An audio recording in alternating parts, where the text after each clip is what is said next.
But again, people are going to make fun of you and ask you questions. I try to go about my day each and every day without any small talk whatsoever. I hate it. I don't want people asking me what I did over the weekend because I never have a good enough story, and I realize the only reason they're asking me that is because they want to tell me what they did over the weekend, and guess what? I don't care what you did over the weekend.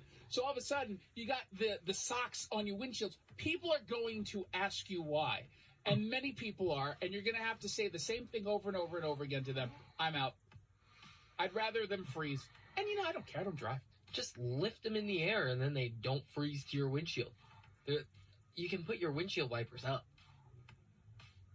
It works. Here's a hot tip.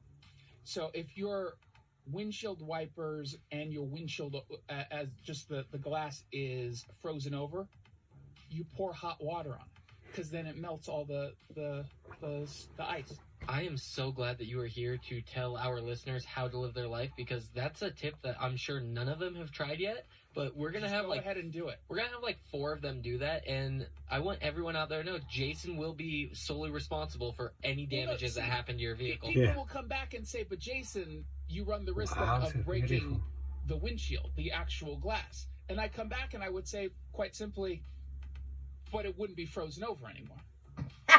I didn't say it wouldn't cause any additional problems. I'm the type of person who goes, we focus on the problem that's in front of you. The problem in front of you right now is a frozen over windshield. So I've addressed that. Now, yes, it causes another problem of the windshield cracking. But then I would come, okay, well, now we have a new problem. Let's put all of our focus onto the new problem. I don't really have a good way to respond to the second problem. But that's just my general philosophy. One problem at a time. So since you know that second problem is coming, I think you should work on your development plan here and figure that part out before you tell people to put a tea kettle of water on their windshield.